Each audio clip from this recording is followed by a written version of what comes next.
Welcome to our Builders of Choice series. Today we get to talk to the leading ladies, the pioneers of home building. Oh my gosh, I'm so excited. I had a great conversation with them last week, and these ladies had so many wonderful stories to share. So we're going to try to keep it to an hour today for you guys. I'm Emma Shinn. I'm with Shinn Consulting, and I'm here with one of our founding members, Emma Shinn, and some of her dear friends from the home building industry. They've been friends for years, Lita Dirks and Carol Smith. Each of these women have impacted the home building industry since as early as the 70s. Some of them, not all of them. Their secret for success in this industry is wrapped up in 4 words. And these were the 4 words that we talked about endlessly on Friday: confidence, courage, honesty, and respect. Their impact has truly shaped how home building operates today, from accounting practices to home design to customer service and warranty services. So I'm honored to introduce them to you today. Thank you for being with me today for this webinar, podcast, whichever way you're listening to us today. So I'm going to have them introduce themselves. I'm very excited. So I'm going to start with Carol. So Carol, if you'd like to do a quick introduction, tell us a little bit about yourself and how you came about to be in the home building industry. Well, actually, getting into the home building industry was completely unintentional. My professional career officially was English teacher, and I taught school in Fremont, Ohio for 4 years at a vocational high school. During that time, vacationed in the West and fell in love with the Colorado mountains, so we moved. And I was shocked to learn when I got to Colorado they didn't need English teachers. Well, I needed an income, so I went to work for a home builder. So like I said, it was completely unintentional, and fortunately it worked out well. Thank you, Carol. We're excited to have you here. Lita, will you do a quick introduction, please? Lita Dirks, and interior design. We do models, everything from models to amenity centers across the country. And I come from the Washington, D.C. area. And after graduating from college, I went to work for one of the May Company stores out there, and I worked in their development division, and it had development and display. And what I didn't realize at that time was really what display was: merchandising. And never even thinking that my career would really continue to go in through merchandising. But I really had the realization when I was walking a brand new, very large store for the May Company in the Virginia area. And my boss at the time, we were standing on that slab of concrete and blueprint in hand. And he said, "Do you know where you are?" And standing, you can imagine, it was a huge concrete surface. And I looked around and it was so easy for me. I said, that's where ladies' hats are, and the shoe department, the elevators are over there, escalators are here. And he later said, "Do you realize spatially how you read and see plans so well?" And from that point forward, that just sort of stood in my mind, that I think that blueprints were going to be a part of my life. And coming to Denver, and it all happened. Thank you, Lita. And last but not least, Emma, would you like to give a quick introduction and how you got into home building as well? Well, I'm probably the one that has been in the industry for the longest time. She might be the one that's been in it since the 70s. Actually, since 1970, and the reason I got involved in the industry is because I married Chuck Shinn. And he was already involved in the industry. And one of the things that he had just gotten started, he had been about a year and a half working with NHP. And one of the things that he had discovered was the home builders had absolutely no idea how to keep their books, their accounting books. And of course, Chuck and I met at an MBA program at American University. And my major in the MBA program was accounting.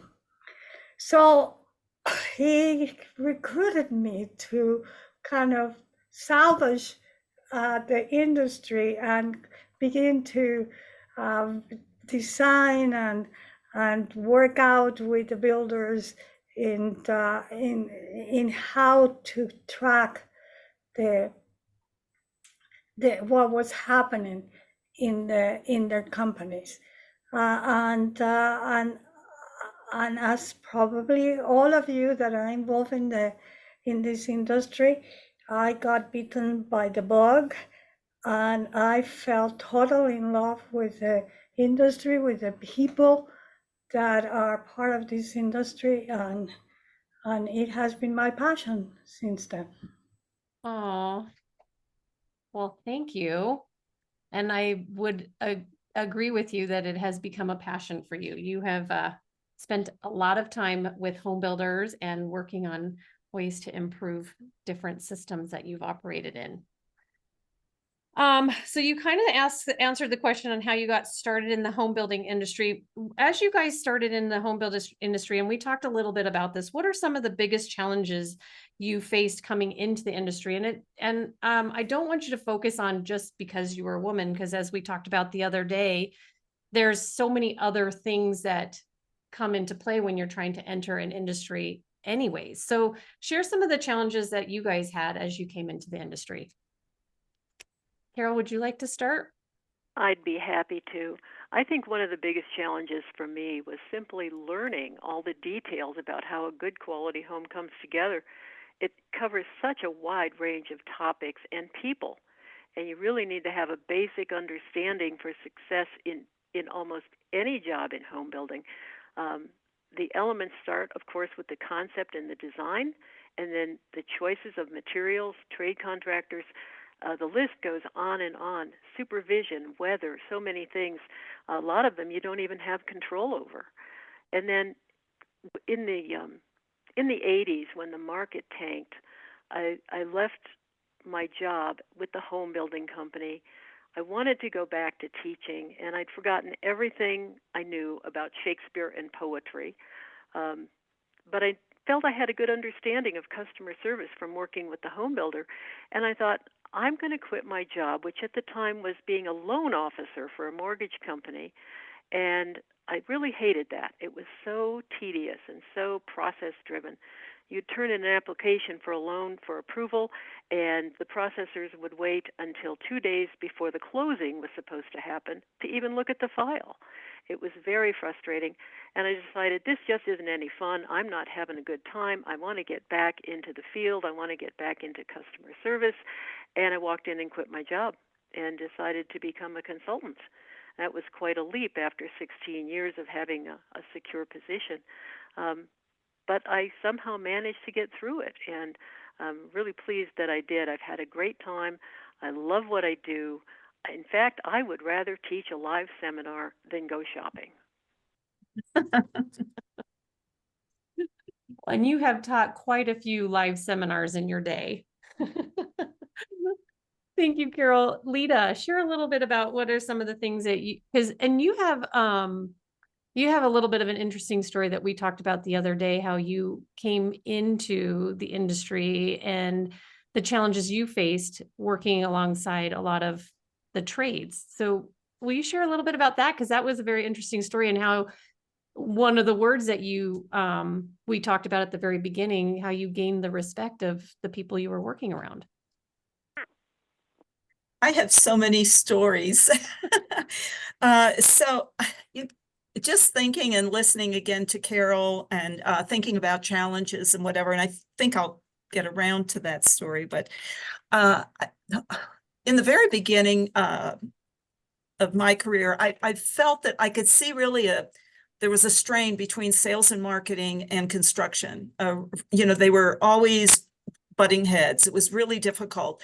And I could never understand it. And I would hear these sales and marketing people talk about how difficult it was to get cooperation from construction because they felt sales and marketing was just, frou-frou and unimportant. And, so there was this battle constantly. From my background and my parents, I couldn't understand it because in my family, I saw my father building things. I watched it. I loved it. I sat on that sawhorse for hours while he sawed away. And I kept thinking that I really feel that we've got to be able to show construction how really dedicated and how powerful sales and marketing is and how we can work together. And one of the things I was doing at that time, and this was in the beginning of my career, I would paint graphics on apartment walls. And apartment walls, are about 8 by 8, and they sit right there next to that kitchen area. And I painted literally thousands and thousands of murals. They were graphics on these walls. Instead of wallpaper, instead of accent paint, it was Lita carrying a little can and my paintbrush and my paints and going in and no matter middle of the winter, whatever. And I was working right there in the field with the guys. And the timing was so critical. And those years that I spent on site at the times when they needed me, I get a call from the superintendent saying, hey, Lita, I've got 2 buildings. They were B building apartments. I'd go in, I'd either start at the top, start at the bottom. I go up and down and I would paint in all kinds of weather. Through all of that, you really got to know the plumber, the trim carpenter, and Fast Eddie, the carpet layer. And if I wasn't done with my painting before Fast Eddie got in, oh my gosh, I would be painting over carpet, and that was not going to be a good idea. But they saw me working so hard, and they saw me, I went through the mud, I went through the ice, it didn't matter what, and I was there. They tried to move space heaters around for me to keep me warm. I just didn't have time for it. I had a job to do. So one of the most satisfying things, and I really felt the construction and myself started to really blend, was a Friday that when they came in, and they always on Friday, they would have their beer and they would stop a little early and they'd all sit on this wall, and sometimes they do tractor pulls and whatever. So they came in and they had a bottle of wine and they said, hey, Lita, come on out. We know you don't drink beer, but we bought a bottle of wine and we would love for you to join us. So I went and sat down there, and I guess I was proving myself to them, but meanwhile, I really learned so much in the field and the respect from that. And to this day, when we get a letter of recommendation or whatever from the superintendent, that's one of the happiest times, because I feel that we really know how to bridge the gap, because you really understood what they were faced with. So I don't know, but that's a story that I hold dear to my heart. And the passion for my industry just grew from that moment on. That's wonderful. I love that story. And I love hearing how hard you worked, not just for the team, but for yourself, and to learn from so many people when you needed to really make an impact. Emma, do you want to go ahead and answer that question? What were some of your biggest challenges coming into the industry? Well, the biggest challenge that I had was to deal with the builders that had absolutely no time to look at numbers and figure out how I could communicate very important, critical information that they needed to have in order to manage better the companies and get better results in a format that they will take the time for it. So and at the beginning in the 70s, we didn't have the computers. There were no computers in the industry at all. And so one of the things that I observe is that this group of people are very visual. And I can make the numbers visual. And I can't create graphics that highlight the points that are important. And at the beginning, Chuck was a big help in this thing because it really became a big project because we had to actually get the boards, where that the kids do their projects in school. Oh, poster board. The poster boards, and we had to draw and use these really very thin lines of kind of tape things to kind of show graphically what was happening. And so it took time to build them. So we couldn't do too many, of course, but we were very selective, and that began that communication to the builders. And then when the computers went, Excel came out, and we had capabilities of create all these charts. It was like, oh my God, my dream had come through because I was able to translate all this financial information into charts that highlighted the really important points and the direction in which the companies were going, and make it visual so I can show it to the builders and they immediately can say, I get it. It was almost like finding that 2x4 and hitting them right on on their forehead and say, now take a look at it. And they'll say, I get it. So that was one of the challenges on how you make the numbers and the accounting information talk to the builders in their language, not in the language of accounting. It was exciting. Oh, that's really wonderful. Yeah, I took that challenge very seriously. Yeah. Well, and I think you accomplished a little bit with that. So that's fantastic. Let me interrupt for a second. Tell them how you wrote the book. Because you had to make me understand accounting when you wrote the book. Yeah, the first book that I wrote in accounting, for the home builders, I will write one chapter on it, or one particular facet of the accounting that I wanted to communicate, and then I give it to Chuck to read and see if he understood it. He was my testing ground.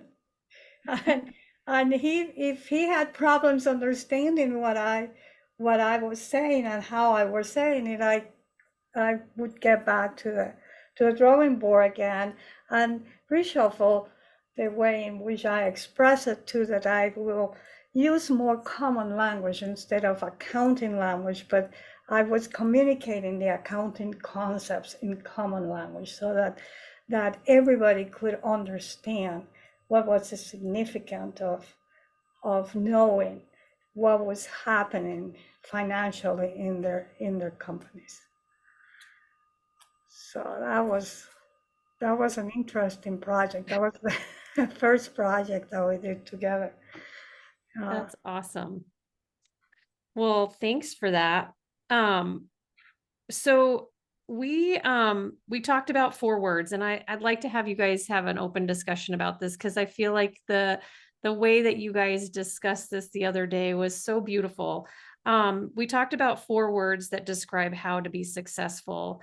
I'd love for you guys to share moments where this held true to you. And the 4 words that we talked about was confidence, courage, honesty, and respect. So if you guys could share a little bit about what those words mean to you and how you've used those words throughout your career to really make an impact, because each one of you has had a tremendous impact on the industry, and for a long time. It's not like you came in and like did some song and dance. You guys have been solid in the industry for many years. So And I know those are the core words that you have used throughout the years that you've been here. I think honesty is probably the most important of those four to me. I think if you're honest, the other things sort of fall into place pretty quickly. It's difficult to admit to other people, especially if you're supposed to be supervising them, that you don't understand what they're doing or why they're doing it. I found they came up with a good way to approach that. I would look at the person I was talking to, whether it was an employee or a manager or a trade contractor or somebody from the building department, and I would just say, I hate to appear ignorant, but I'm afraid it can't be avoided. Can you please explain what you're doing? Or can you please explain more about what you need? And they'd laugh, and then they'd answer my question. And we kind of formed a bond around that. I found that very useful. I also had to recognize over and over again, we all learn something new in this industry. I've been in home building in one fashion or another for 48 years, and I still learn something new every day. Tiny example from about 2 weeks ago. Builder client contacted me and said, gee, we got this awful problem. We don't know what to do. I said, what's going on? They had an argument with a customer over spalling concrete. Concrete was spalling in the 4 places where the tire of the customer's car sat on the driveway during the winter. Well, clearly this was the customer's fault that he caused his driveway to spall. Long story short, they ended up negotiating a settlement. The builder gave the customer a check for $5,000 to get him to be quiet and go away. His attorney wrote a letter. The customer signed the letter. The builder issued the check. 2 days later, the homeowner called the builder and said, I am so sorry. My wife was going to take the check to the bank. We can't find it. We think we accidentally threw it out. Could you stop payment on it and issue a new one? And the builder said, well, of course we could. They stopped payment on the check. They issued a new check. The second check was cashed immediately, and 7 months later, the first check got cashed. I didn't know that banks can set a limit on the amount of time a stop payment is in force. It can be 6 months. It can be a year. It depends on the bank. News to me, and again, it doesn't matter how long you've been in this industry. You're always going to be operating at the edge between what you know and what you need to learn next. And that takes a lot of energy and commitment. And I think if you're honest about it and you share your ignorance with other people, those who are experts in other areas will help you to learn what you need to learn, or at least give you a book or an article or refer you to a seminar. Absolutely. Lita, you look like you have something you wanted to add to that. Yeah, well, no, I was just going to say, boy, I think that, Carol, I agree with you. I think that just being honest about who you are, I would never have made a good scientist or doctor. Honestly, you would not want me working on your brain. But I always did beautiful projects and always got my stars when it came to something that was related to design or art or whatever. And I think that learning that at a very young age gave me the understanding of maybe what I did well, which in a way is a confidence, and what I didn't do well, which in a way is, like you're saying, that honesty, is recognizing what I did really well and what I can't do, which then is part of respect. It's respecting even yourself to say, this is really what I can do well and what I have to offer. And honest to gosh, I totally respect these other people and I learn from them. And I'm not trying to be as good as they are because my brain just might not work that kind of way. But my gosh, we make a wonderful combination when you mix that stew together. So I think that, that all of these words sort of work together. And then there's courage. And when I think back at my beginning, and I was a single mom, my family was 1,500 miles away from me. I mean, really all alone, and getting into this career and learning about myself and being honest about myself, that took courage. I never thought about it at the time. I honestly didn't. All I knew was that I was out there to do it, and the passion to do it. And but each of these words just interact with each other. And I'm so happy that we've had this conversation before and right now, because I want to put those words up in my office. You know, as you can see, I mean, I have bulletin boards everywhere because I have a lot of people I really love in this industry.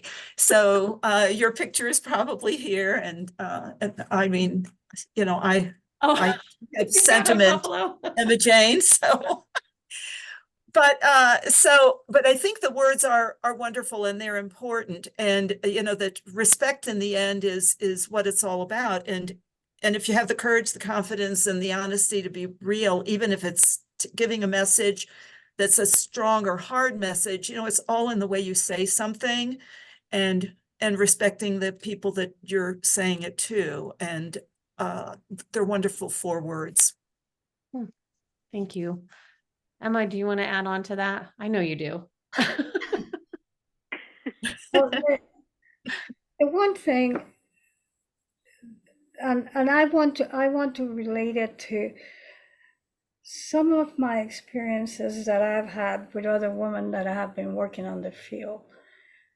And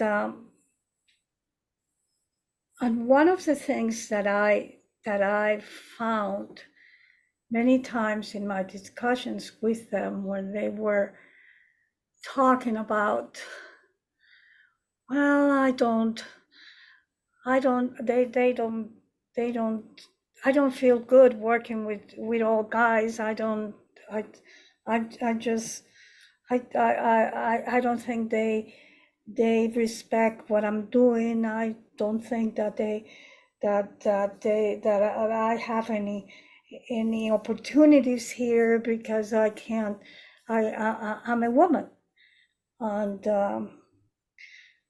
one of the things that that I always have told the women that I talk with about this issue is, you need to get all these little things that are picking at you off your shoulder. Get them off.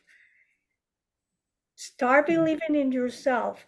Build up that confidence. Now make sure that you're honest with yourself and that you are going to develop an expertise by either working on it or by studying it or whatever way you have to, that you develop some expertise and then be confident about what you know, so that you can then present yourself with that confidence. Because if you don't have that confidence, you're not going to be able to do what you want to do or present yourself the way that you need to do to get the respect from other people. Mm-hmm. But you have to have also the courage. Sometimes we feel overwhelmed by what we see out there. I had the experience of going to kindergarten, grammar school, high school, college in an environment of all girls. And then I went to graduate school, and I was in an environment of all guys. And I was the only girl. I was petrified when I first got into the classroom, and that's what I found. But courage came into play there. I said, darn, this is what I want to do, and this is what I'm going to do, and I'm going to go at it, and I'm going to succeed. So that gives you the courage, and that that it comes into play. And then after that, when you acquired the knowledge and you go out and you have to perform, you have to have the confidence in what you know. You have to have the honesty to make sure that you are recognizing your weaknesses and what you don't know, and you're able to ask for help. You are able to ask for help. I know how I can help you. However, this particular area, I might need your help because I don't have a very good understanding of this area that you're involved in. Very acceptable. It's not going to cut down on your expertise. It's just going to show you more as a professional that can identify what your strengths are, what your weaknesses are, and what you're doing to share your weaknesses up. How are you going to deal with those? And then that word respect, it is so important in being able to really succeed in an environment, not just in your job, but within the environment in which you work. You have to respect everybody in order to earn the respect. You will never get respect if you don't give the respect. So I always remember my dad's words when I was growing up. We have to respect everybody, anybody, no matter how low in the totem pole they are. They all deserve our respect. They always will be able to help us and do something for us that we cannot do for ourselves. Mm-hmm. And that word always stay with me, and always identify very clearly what I didn't know how to do, and treated with great respect the people that could help me with that, and so all four, like Lita and Carol said, they all tie together.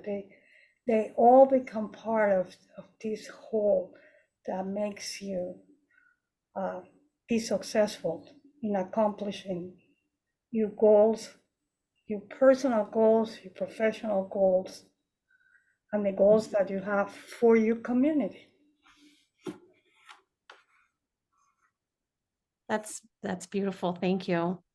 And I want to also make a comment too, because when we talked the other day, we talked also about your support systems as you were growing up, and kind of that mentality that nothing was going to keep you from doing the things that you wanted to do. You hadn't set those self-limiting thoughts on yourself, and you had some really great support systems, and it would be great to hear some of that. And for those of us for those who have not had great support systems, what are some things that you would recommend or suggest to help them get past some of the negative self-talk that they have? So Lita, you shared some great stories about your parents and kind of how you were like, well, I just did.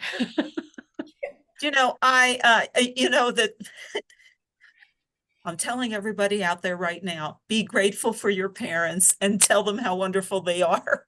Because when I think back, I talk now, as an adult, a grown adult, that how amazing my parents really are. Even though when I was a teenager, I complained a whole lot, especially about my mother. But that's for another time and story. But I didn't quite realize how I felt that I had a different parenting than some of my peers until probably out of college or during college at some point, when I would hear some of the girls say, that their parents, all they wanted them to do was to go out and, to get married, and have babies. And that was the biggest thing. And they were always hearing that they had to get married and have children. And I didn't have that in my family at all. And my mother was a strong mother, but my father was too, but they had quite a joint kind of relationship. My father would cook, and I don't mean just barbecue on a grill. He would cook at times, and he would, on Saturday, he would clean, just like I had to get up and do things, and we all had our chores and we all contributed. And of course, it was challenging when I tried to decide when I wanted to go to college and what I was going to study, because at that time my parents thought the safe thing would be to be a teacher or a nurse, because they felt that those were sort of women careers at the time, and that way I would be stable and able to find a job. Of course, my father really wanted me to be a lady wrestler, but that again is another story. So, I had a choice. Basically, they were saying would be a nurse or a teacher, and I didn't want to do either. I wanted to go into some kind of art, because of course, there again, if you were getting stars when you did art, that was what you wanted to continue to do. So we struggled with that, and finally, we found an acceptance between all of us that I would go into more of the commercial art program, which was called Applied Design. So I think that is a program that I wish was around more for people, because it covered various areas of design and not just one in particular, which also I think gave me an advantage. But the idea was that they wanted me to go to school, get an education, get out, see what the world was like, get a job, see what the world is like. And then if I wanted to get married, if I wanted to have children or whatever, that would be great. But it wasn't so forceful on me. The idea was to really to be able to get out there and find the world on your own and try to see what you could do. And I was a very, very shy child, but I didn't want to let them down, and I wanted to prove to them that I didn't sit in a corner and I wasn't going to not speak up, and that I was really curious, and oh my gosh, I wanted to be a participant in the world. And I had that backing from my parents. And I think, especially at the time, I don't think the girls may have had that kind of backing when it came to school. And but I really did. So I feel that I was one of the really very, very fortunate young women. Mm-hmm. And I think, Carol, you had a little bit of a different experience where your parents were still very supportive, but they had a different perspective. And I think you mentioned you had to go kind of a different route and find other support systems in order to accomplish what you were accomplishing. Will you share a little bit about that?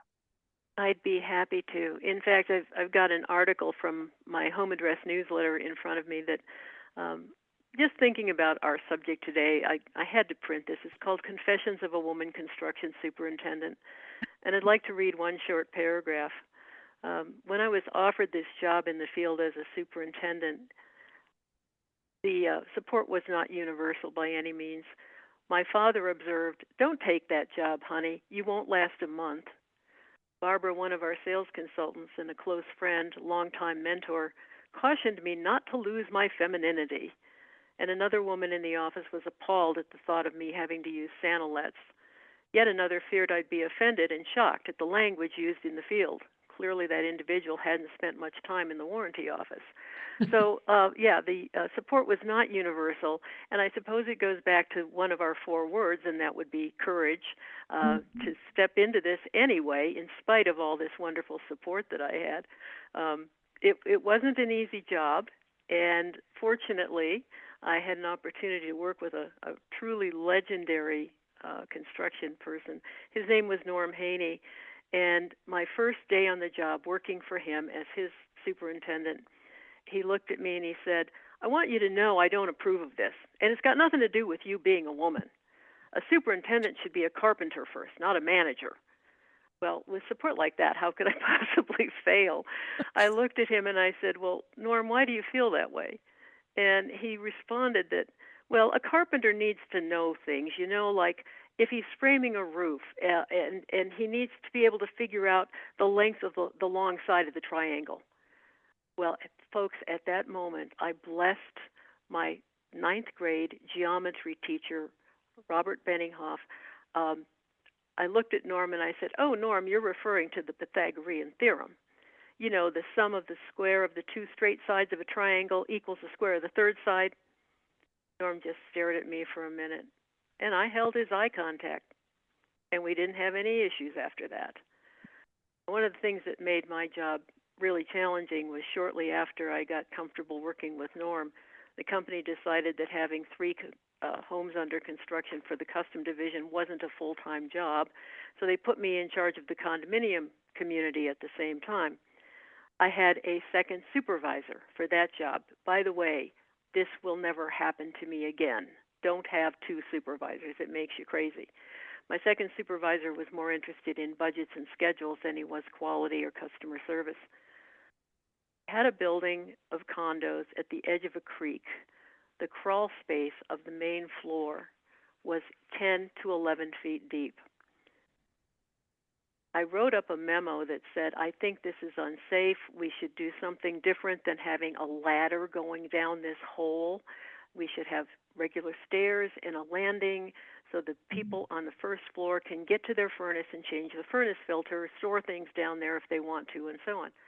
Well, my very meticulous and budget-conscious superintendent or supervisor for that job said, "The building department approved the plans, the budget is set, shut your mouth and build them." Well, unfortunately, I shut my mouth and continued working without complaining any further, and that was a real hard lesson for me.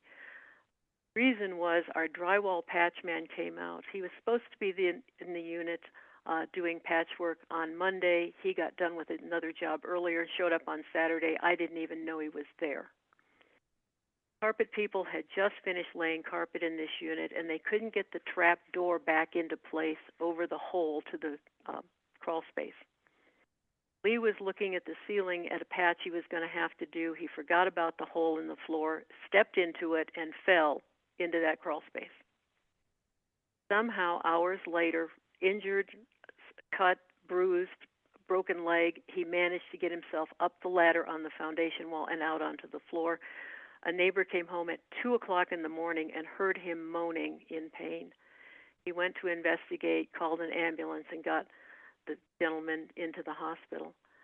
When I found out about this, I felt horrible. As a superintendent, you feel responsible for everything that happens on your job site, even if there's 29 reasons that it's not your fault. I've only been on the job 2 weeks. My supervisor told me to just shut up and build the units, blah, blah, blah. It didn't help. It was a hard lesson. That was when I learned to be more aggressive, particularly about safety. We all learn something new every single day, and you've got to embrace that and have the energy to cope with it. Sometimes you get tired and you become a little complacent. That's not a good thing. You've got to go back to that energetic edge of what you know and what you don't know, and keep growing and keep moving forward. Wow, that's a crazy story, Carol. I'm so glad he ended up being okay. But the fact of the matter is just having the courage to follow those things through and be confident in what you know. That's, yeah. I wanna, let's pivot a little bit. You guys have each had a tremendous impact on the industry, particularly towards helping builders become a builder of choice. And I'd love for you guys to share a little bit of some of the things that you have done and some of the builders you may have worked with to help them accomplish the goals of working towards becoming a builder of choice. And whether that's directly through the products and the services you offer, or through some of the coaching and mentoring you've done, or through some of your experiences that you've had in your journey through home building. Emma, you want to start? Sure. I have to bring up my most favorite word when it comes to this. Oh. We didn't add that word to the list, but that's another word, number 5. And that's discipline. you need to make sure that you have the discipline to carry out what you set out to do, to be consistent in the way that you're doing things. So that is critical. Again, that is a word that doesn't really exist in the builder's vocabulary, because they're very entrepreneurial, and you cannot use discipline and entrepreneur in the same sentence. But it is one of the critical elements, and also actually in your own life and the way that you do things, is to look at this magical word called discipline, and make sure that you live by it. And it doesn't mean that you're not going to be up to changes and move in with new trends and new things. It means that you're going to do it in a thoughtful way, and you're going to first analyze what are the goods, the bad, and what is the best road to get to where you want to go. But it's very critical, particularly in the home building area, big arena, because it's seldom in force in the companies. It's not unusual during our work that we've done, in the audits that we've done. We get all these great policies that have been adopted by the company, policy manuals and all these kinds of things. And when you go in and you start really auditing and seeing whether it's happening, the discipline of carrying out the policies and doing the jobs the way that they're supposed to be done, that setting up the processes and following the process, is not there. It's not there. So discipline also becomes a critical word, and when you are working on the field, and I'm sure with Lita, you have to have the discipline to follow the same pattern, the same approach. I mean, you will change it, but you're not trying to, every time that you're going to do a job, you do it a different way, and you try to recreate the wheel. You have the discipline to follow a system and a process that is going to give you the best results.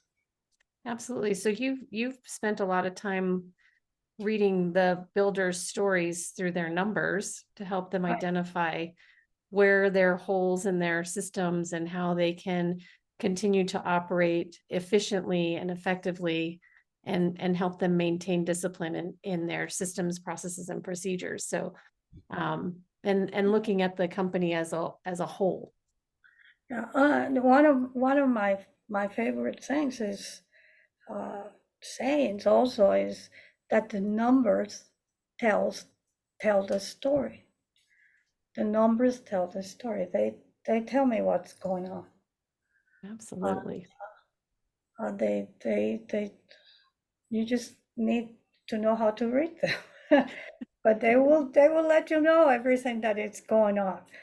And then, but you have to have the discipline to maintain those numbers or accumulate those numbers all in the same format, in the same way, structure them in a way that they can tell you the story.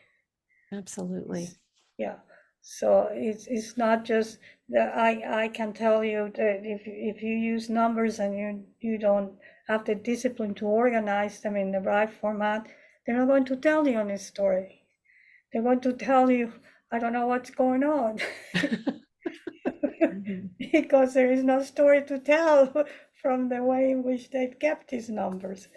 And so, yeah. Thank you.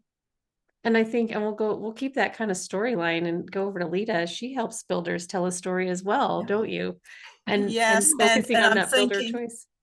it just, it just makes such sense. And, all of these words that we were talking about, like when I think of honesty right here is, I think that the budget is so important. And, that goes back to Emma and your numbers. And I wish I had that kind of brain, to put that all together. But I do understand very much that the budget to me is, and I think that sometimes a builder will say, you're the one that wants the endless budget and whatever, and you want, oh, of course I do. Who doesn't? But I really respect the budget. And the only thing that I ask for is that honesty. Like Emma, when you talk about that honesty, what is your budget? Don't, years and years ago, a builder said to me, you tell me the budget. I'm not going to tell you what my budget is. And I'm thinking, that is not a smart way to handle your budget, nor can you ask a professional to go any further with trying to come up with what you need by not being honest. What is your budget? And is the budget going to fit the expectation of the buyer in that particular community? And I think that one builder might have, if he has 3 different communities, every single one of them could have a different expectation coming from that potential buyer, which means he needs a different budget for each of those. So the best way to handle it is being honest about what is your budget and what is the expectation, and working with a professional. And that way, the true professional can make it happen. And when I think about things that, that my first experience out on the job site doing those graphics and respecting every single one of those construction workers and what they were doing at the time, and understanding that part of it, even though I'm on that sales and marketing side, my respect and understanding of construction is absolutely there every single day. So if we can be honest about what you need, what the timing is, what the expectation and what the budget is, oh my gosh, you can create it and make it. And I had there was a construction head here in Denver working for one of our major builders years ago. He's retired now, has remained one of the loves of my life, because we used to always have a battle. I'd bring in the drawings and show him, and the marketing department would call him in. He'd come in, he'd look at it, and he'd say, no, you can't do that. No, you can't do that. No, you can't do that. Too much money, too much money, too much money. I said, I get it. So now, okay, with this drawing I did, where is your expense? Where is the expense? Well, you've got these drawers here that you're designing into a bookcase or something. And I say, okay, suppose I make it, instead of drawers, I make it a door. Well, that'd be better, but that's still going to be expensive. How about if I have it as a shelf? Well, you could have a shelf. And I say, great, I can make this work. I just now cut that budget that you were seeing at least in half, if not more than that. But being honest and being able to work and understand and respecting one another, those budgets can be hit, and the quality of what you're looking for in your model or in your amenity or whatever it is, we can make it happen. But you got to be honest about that budget. And then Emma is not going to be upset with you because you're not paying attention and being disciplined enough to keep all of your people on budget, because we can make it happen. So the budget is really important. And when you think about what you may have done to help, I think that there have been in many cases that making miracles out of a very slim budget is possible, but just be honest with it. I do have a question for you, Lita. This comes from Stacy. Would you also reflect this in your model homes to that specific site, or or more to what, oh wait, the chat moved, or more to what your company has to offer as a whole? Oh my gosh. I think that number one, the main boss that we all have is the buyer. It's really, the builder may hire us, but it's the buyer that we're all working for. So the idea is, whatever that budget is, it's wanting to work to make that make that potential buyer love what can be their new home. We want them to love it. And so it's not about wanting to demonstrate our most exotic work. A trend house is not a good model home. A model home is embracing the lifestyle dreams of the buyer. And it's helping them to relax and be able to feel comfortable there. It's not what's on trend. That's a whole different kind of thing. I hope that answered the question. I think so. And we also have your webinar that we did with you a little while back, the building a house that your buyers that fits your buyer's budget. I can't remember the title off the top of my head, but that's available on our website. So if you'd like to visit our webinar with Lita, you can rewatch that, and she goes into more detail about design and how to make sure you're meeting the buyer's budget. Carol, Stacy said that answered her question. Carol, you kind of come in at the back end, but also impacting the front end with the services that you provide with customer service and warranty services. Can you share a little bit about how you impact that and the builder of choice concept? Absolutely. I think, first of all, the process of aligning the customer's expectations needs to be handled in a straightforward, candid manner that is still friendly. And there are ways to talk about the things you do and the things you don't do and still be friendly with the customer. For example, you can say we offer changes. They're available up until the time we begin framing the house. When framing begins, the opportunity to make any further changes has passed. You don't have to say, we don't take changes. You can say, the opportunity has passed. And if the customer knows what that boundary is, and even better, if you call and remind him a few days before that boundary, he feels that he's been well cared for. So you can be friendly and forthright at the same time. I also think that quality management is essential. So many building companies have a final inspection, and that's their only inspection just a few days before the orientation and closing occur. But quality management needs to begin at the very beginning when you stake the house and begin excavation. And that process can be applied in half a dozen steps. You define your standards. You communicate them to everyone concerned, the trades, the supervision, the salespeople. Everybody in the company needs to know what your standards are. And then you go to work and create the product. As you're creating the product, it's essential to monitor the results step by step and do a quality inspection frequently, not just at the end. And I know superintendents walk their houses every day and they make a list and so on, but that's not the same as a formal written checklist that documents the items that need attention. As you monitor those items and examine those results, you can target key areas that happen too often or cost too much to fix and figure out a way to make them go away. So you identify these variations and eliminate them. And every time you do that, you've built into your system an improvement that long-term is going to have powerful effects, not only on your profitability, but also on your customer satisfaction. One of the things we've learned from all of the different survey companies in the industry, as well as simple logic, is that the warranty service you provide after people move in is essential to gaining referrals long term. The warranty companies will tell you that the survey companies tell us that the warranty service is the biggest single factor in getting referrals from customers, and that's very logical. Up until the time I give you the money and get my keys and move into my home, it's all smoke and mirrors. It's all waving hands in the air and throwing documents around.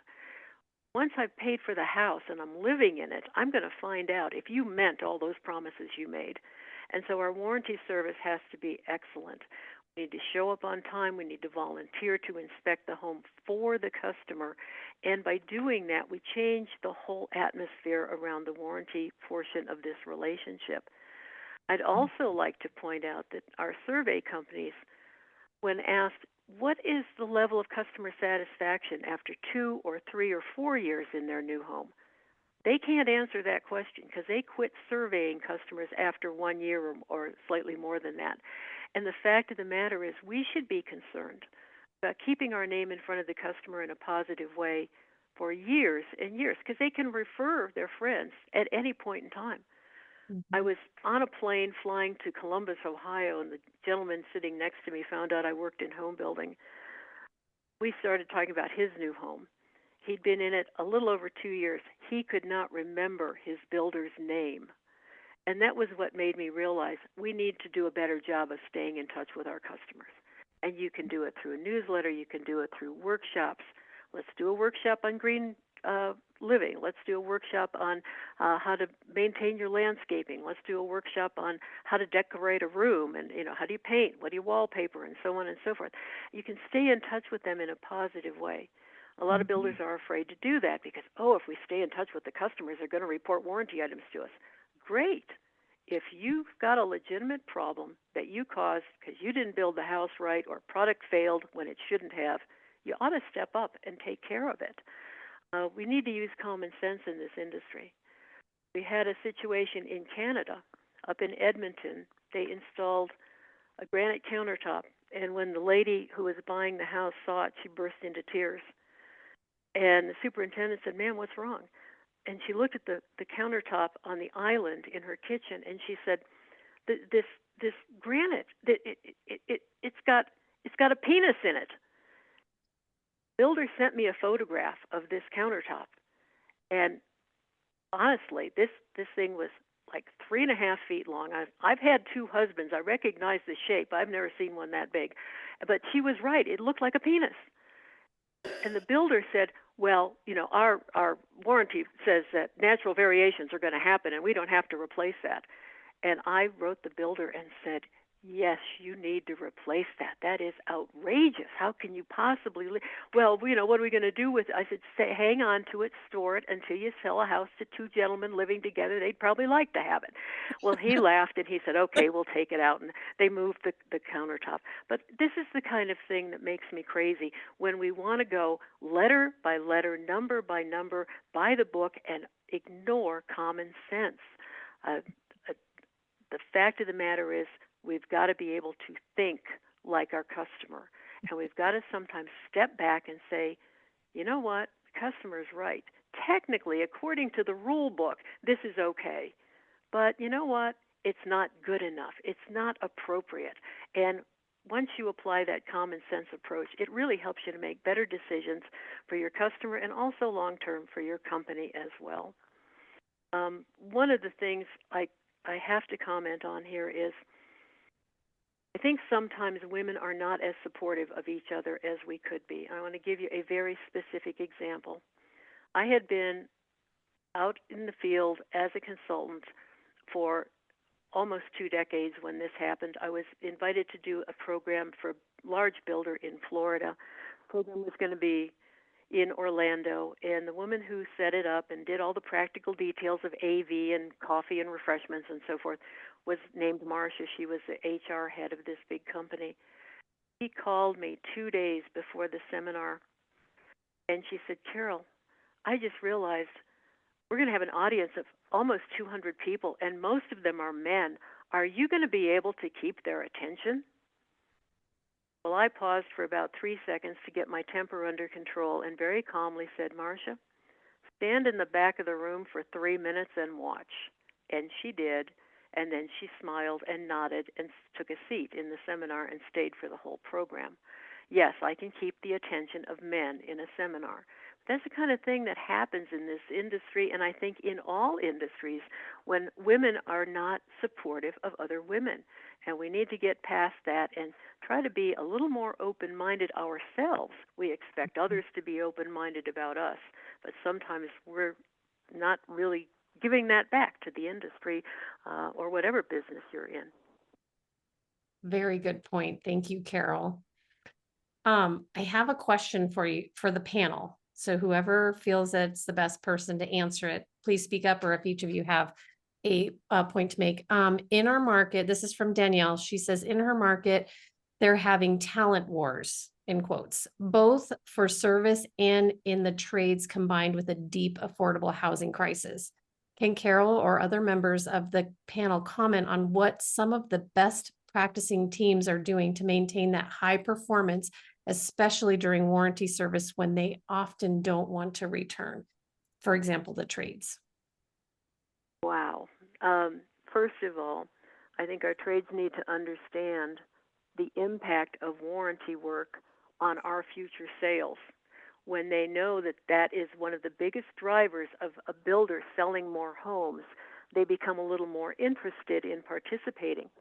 I also think we need to show the trades respect, and that respect, which we've mentioned several times in this program, needs to extend not just to our fellow employees and our customers, but also the people who help us build the homes. Mm-hmm. One of the companies that I recently did an assessment for on the East Coast had a serious issue with their trades. In fact, they had, brace yourselves to hear this one, they had over 6,000 warranty work orders that were over 60 days old.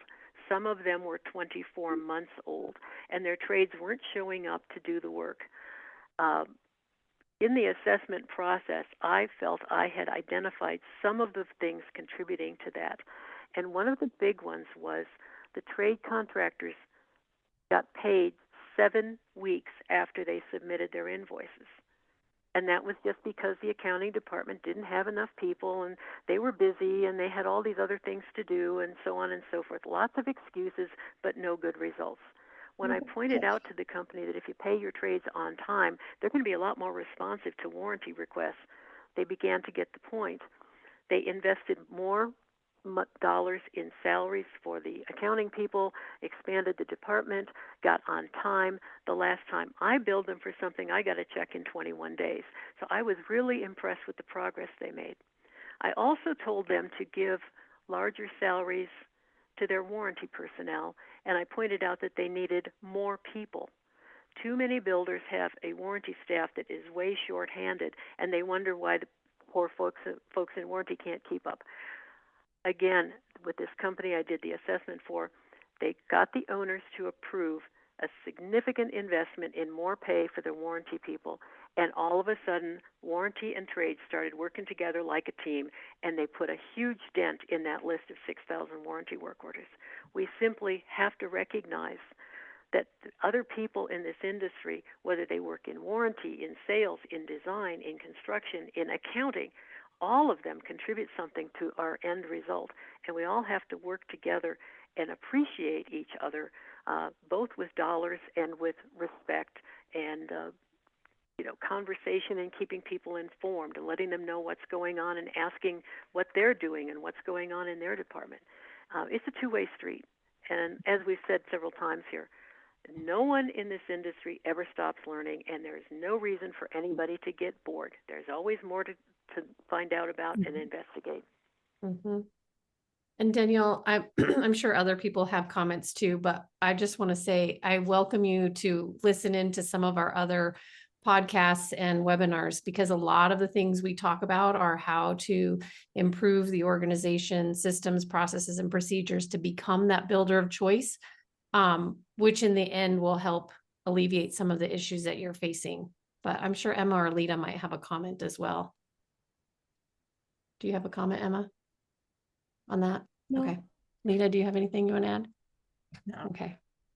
Well, I would add one more thought, and that is when you engage a trade contractor to work on some component of your home, is a very good idea to recommend for that trade to set an appointment with the warranty department and have a 30 to 45-minute meeting to understand the warranty process, what the standards are, what is expected of that trade. This elevates the importance of warranty in the minds of the trade contractor. And in doing that, you really are going to gain some support and understanding that you otherwise would not get from that trade, because warranty, let's face it, it's kind of an afterthought. It's annoying. They don't get paid for doing it because they should have done it right the first time. And it's understandable that there's all this resistance. But if we elevate it to a new higher level of significance, they're going to pay more attention to it. Yeah. I like to add something now in there, just to stress the interrelationship of the different groups, departments, functional areas that work in the home building company or in any company for that matter. And Chuck and I had done a lot of operational audits throughout the years, and I usually handle more the processes and the procedures internally, and he has handled more the field and the processes and procedures that happen during the outside, during the construction process itself. And in one of the audits that we did, I'm working with the accounting department, and I'm going through that process of how do you pay invoices, because that is critical, Carol, as it relates to the trades and how they cooperate, or how they react to requests that we make for them. And so this is always I think for me in the accounting process, to make sure that it's streamlined so that it's not going to hold off the payment of the trades. But there are also other things that we look into accounting, because we want to make sure that we're paying the right amount of money that we agree to, and also that we're paying for completed work. So I'm talking to the accounting department on the process, and they said, yes. I say, how do you approve the invoices? How does that works? Well, how the field gets involved in the approval process. Or they don't. We've been working with these vendors and trades for many years, and we know they will not invoice us unless the work is done. And I say, okay. So I call Chuck that was on the field, and I say, okay, Chuck, what is happening out there on the field? How are the superintendents able to are they working with the trades? And he says, well, I wanted to talk to you because they cannot get the trades back to finish the jobs, because they have already been paid for the work, and we cannot get them to come back. So there is always a balance in these things. And there is always have to be a process that is double checking and making sure that the processes are being followed. Mm-hmm. And that we're not seeing the negative effects one way or the other. So we need to make sure that it's not accounting is not creating such a convoluted process that makes it very hard to pay, and also that the payments are not being approved without double checking that the work has been done and completed before it's paid, because then it's very hard to get those trades to come back and finish the work. So there is always this back and forth, and making sure that we are streamlined on both sides and coordinated and working together, because we all are trying to achieve the same goal. So we cannot look just one department, the other department by itself, but how they interact and how we can manage that interaction to be most efficient and most effective. Well, thank you, Danielle. Danielle says, thank you, Emma and team. Great insights, sending respect and appreciation for how each of you have paved the way for other women and men. You have made it easier for those that follow, and it's great that you take time to share your wisdom. Danielle, thank you so much for your words. That means a lot to all of us here at Shinn Consulting and the rest of our panel. We have exceeded our time. So I'm going to have to cut our webinar short. We're just getting into the meat of it. We got to know everybody. Yes. Can I say just one thing? Yes. And then you can close it up. Okay. These three ladies have basically changed our industry. We were a cottage industry when I first got started in 1968. We didn't have any systems, no procedures, no professionalism, nothing. Emma wrote the accounting system, so basically all the computer systems that are out there right now are based on our accounting system, and it was written so that builders can actually understand their numbers. Carol Smith, if you have a homeowner warranty or a homeowner's manual, the core of that comes from Carol Smith. She changed everything involved in the customer relationships in this industry, making us professional on both those ends. And Lita, we look at the merchandising of our communities and our models. She has had a major impact on the professionalism of the merchandising of our products. Not only that, but she talked about a budget. I had one of my daughters work with Lita, and now she works in the expensive hotel design process. She's the only one of the designers in that organization that understands a budget. Because when they start talking about when they got into trouble during the last downturn in 2008, she was working, they were doing all these fancy hotels. Well, it's the first time the fancy hotels said, "What is your budget?" And absolutely none of the designers had any idea of what that meant when they asked, "What is your budget?" So again, these three ladies have had an unbelievable impact on the home building industry from the time we were basically the average builder was 20 units a year to what we have today with the public builders and the professional builders in the organization. So my hat's off to them. Hopefully Emma Jane continues this with other ladies that have contributed to the industry, because they've done a fantastic job for us. Thank you. And Stacy just said, and I love, she gave a applause, and I love to see that each of you ladies have fresh flowers in your pictures. Thank you very much for all your wisdom. Stacy, we have to do a big thank you out to Chuck and Gara.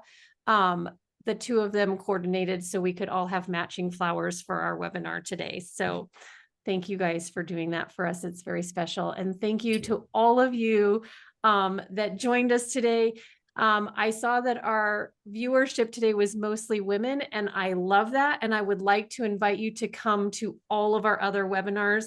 They're set up very similarly, and there's so much great information for you guys to learn and share and continue to put out there into the home building industry. I think one of the things from our conversation with these three amazing women is that they want you to be a part of the mainstream and impact the entire industry. Don't just pigeonhole yourself into being with just women. Make sure that you're out there impacting everyone, being a part of all facets of home building, because there's a place for each one of you here. So thank you again. We loved having you with us today, and we look forward to having you join us on future webinars. Thank you so much, everybody.